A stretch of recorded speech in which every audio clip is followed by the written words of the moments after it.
آپ جہاں پر بیٹھے ہوئے ہیں یہ میرے والد کا لگایا ہوا ایک پودا ہے جو آج ایک تناور درخت بن چکا ہے۔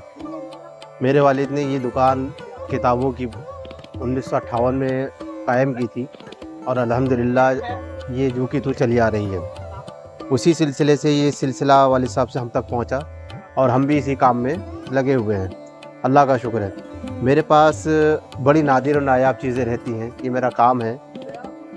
بہت سارے مخطوطات رہتے ہیں، بہت ساری نادر و نایاب کمیاب مطبوعات رہتی ہیں۔ جیسے کبھی آپ دیکھ رہے ہیں میرے ہاتھ میں قومی جنگ ہے جو رامپور سے نکلتا تھا، اس کی میرے پاس مکمل فائلیں ہیں۔ تلسی داس کی رامائن اردو میں جو آسانی سے دستیاب نہیں ہوتی ہیں۔ بہت ساری چیزیں ایسی ہیں جن کو لوگ دیکھنے کے لیے ترس جاتے ہیں اور بڑے بڑے لائبریریز کا جا کر وہاں پر کھوج بین کرتے ہیں۔ کتاب کی اہمیت کا اندازہ آپ اس سے لگا سکتے ہیں کہ یہ کتاب سب سے اچھا دوست ہے۔ کتاب راز دیتی ہے، راز لیتی نہیں ہے۔ تو کتاب کی اہمیت ہمیشہ رہی اور ہمیشہ رہے گی۔ یہ غیاث اللغات کا نادر اور کمیاب نسخہ ہے، بلکہ میرے خیال سے یہ صاحب لغت کے زمانے کا نسخہ ہے اور یہ 1269 ہجری کا چھپا ہوا ہے، یعنی کہ 1800 کچھ کا یہ نسخہ ہو جاتا ہے۔ ٹھیک ہے، تو یہ بڑا نادر و نایاب نسخہ ہے۔ اس کے علاوہ میرے پاس غالب سے متعلق ان کی جو مطبوعہ کتابیں ہیں وہ میرے پاس موجود ہیں۔ علامہ اقبال سے متعلق میرے پاس وہ چیزیں موجود ہیں۔ دوسری چیز یہ کہ چیزیں آسانی سے نہیں ملتی ہیں، ہمیں اس کے لیے شہر شہر گاؤں گاؤں گھومنا پڑتا ہے اور لوگوں کے پاس جو ان کے چیزیں پاس رکھی ہوئی ہیں برباد ہوتی ہیں اور وہ اس طرح سے ہم وہ چیزیں بچا لیتے ہیں۔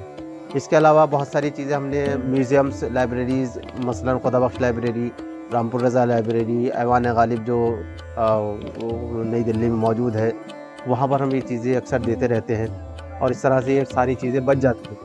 ان کے علاوہ کچھ چیزیں ہوتی ہیں جو تانبے پر لکھی ہوتی ہیں، وہ نیشنل میوزیم، الہ آباد میوزیم، کشی نگر میوزیم، ہماچل میوزیم وغیرہ میں وہاں ہم یہ لوگ اس کو پریزرو کرا دیتے ہیں اور اس سے جو ہے ہم بھی جا کر دیکھتے ہیں تو ہمیں بڑی خوشی ہوتی ہے۔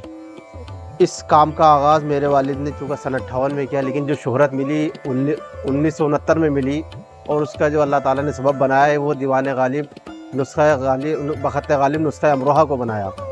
بہرحال وہ سلسلہ چلتا رہا۔ اس کے بعد سن 92 میں اللہ تعالیٰ نے شہرت سے نوازنا تھا، اس کو نوازا اور ناگبٹ دتیہ کا ایک تامر پتر سنبھل سے ملا جس نے سنبھل کی تاریخ کو اجاگر کیا اور اس کو اس کا انسپیکشن کرنے کے لیے ہمارے غریب خانے پر آرکیولوجیکل سروے آف انڈیا کی پوری ٹیم اس وقت آئی تھی، جس میں ڈاکٹر بیان مڑی پرمکھ روپ سے تھے اور کٹی صاحب تھے اس میں۔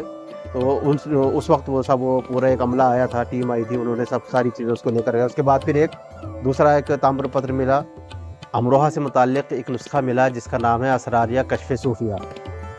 میرے والد صاحب نے ایک نسخہ حاصل کیا تھا اور وہ نسخہ نیشنل میوزیم میں محفوظ ہے۔ اس سے پہلے سب لوگ صرف اسراریہ کہتے تھے، لیکن جب وہ اس کا تعارف میرے والد صاحب نے امروہہ کی ایک اخبار بعض گشت جو بازار گزری کے نقوی صاحب نکالتے تھے جو آئم کالج میں بڑے بابو کے عہدے پر تھے اس زمانے میں، اب وہ اخبار نہیں ملتا ہے، تو لہٰذا بہرحال اس کا ایک جو مضمون تھا وہ اس نسخے میں محفوظ ہے۔ اس میں پوری ڈیٹیل میرے والد صاحب نے لکھی تھی، اس میں پورا اس کا تعارف کرایا تھا۔ تو وہ اس اسراریہ کا پورا نام ہی میرے والد نے ہی بتایا کہ اس کا پورا نام اسراریہ کشف صوفیہ ہے اور یہ امروہہ سنبھل کا تذکرہ ہے۔ اس کے لکھنے والے حضرت شاہ شرف الدین شاہ ولایت سہروردی واسطی رحمۃ اللہ علیہ کے نویرگان میں سے سید کمال محمد سنبھلی صاحب نے اس کتاب کو لکھا تھا، جو نقشبندی سلسلے کے بزرگ ہیں۔ اس اسراریہ کشف صوفیہ کا ترجمہ محترم لائق زید احترام جناب ڈاکٹر مصباح احمد صدیق صاحب نے کیا اور جو قومی کونسل برائے فروغ اردو زبان سے شائع ہوا۔ میرے والد نے اپنا ایک نجی کتب خانہ بھی اپنی جیب خاص سے جمع کیا الحمدللہ، اور بڑی محنت سے اس کتب خانے کو جمع کیا۔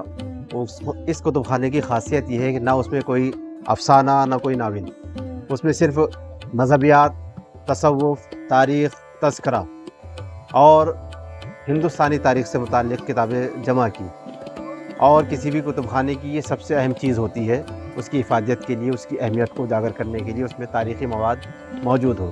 میرے پاس میرے والد صاحب کے نام دنیا بھر کے مشاہیر کی خطوط موجود ہیں، جن میں پروفیسر نثار احمد فاروقی، آل احمد سرور صاحب، اور نکھت شاہ جہان پوری، بشارت صاحب رامپوری، ڈاکٹر شاہ اللہ خان رامپوری، جنید اکرم فاروقی صاحب، نذیر احمد صاحب علی گڑھ، ڈاکٹر طارق صاحب فارسی ڈپارٹمنٹ کے ہیڈ رہے۔ اس طرح سے یہ پورے ہندوستان بھر کے لوگوں سے تعلقات رہے۔ اسی سلسلے میں میرے والد نہ صرف ایک کاروباری تھے بلکہ کئی کتابوں کے مصنف بھی رہے، مضامین بھی آپ کے مختلف اخبار اور ہندوستان کے رسائل میں شائع ہوئے۔ الحمدللہ اللہ کا بڑا شکر ہے کہ مجھ حقیر کی بھی کبھی کبھی چھوٹی موٹی تحریریں، لکیریں کسی اخبار میں یا کسی رسالے میں شائع ہو جاتی ہے۔ ڈاکٹر انجم امروہی صاحب نے مینار علم کا ایوارڈ دلوایا۔ گرجر سماج نے میرے والد کو بہت سارے ایوارڈ دیے۔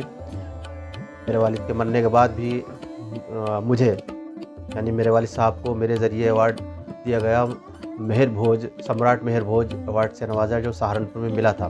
اس میں یتیندر سنگھ کٹاریا صاحب جو حسن پور کے ہیں، بہت ان کی کوششیں رہیں اور انہوں نے یہ ساری انتظامات کرائے۔ میں ان دونوں حضرات کا بہت شکریہ ادا کرتا ہوں۔ راحل فاروقی اور ایک منتظم عباس، یہ امروہہ کے لیے بڑا ہی نیک کام کر رہے ہیں۔ یہاں کی پرانی یادگاروں کو دنیا کے کونے کونے تک اپنے چینل کے ذریعے، امروہہ شہر چینل ان کا نام ہے، کے ذریعے دنیا کو دکھا رہے ہیں۔ اور سب سے بڑا کارنامہ یہ ہے کہ اب سے 50 سال 100 سال کے بعد یہ ساری چیزیں ختم ہو جائیں گی، لیکن یہ جو یادگاریں محفوظ کر رہے ہیں یہ زندہ رہیں گی، اور یہ یادگاریں ان دونوں حضرات کو، ان دونوں نوجوانوں کو تا قیامت زندہ رکھیں گی۔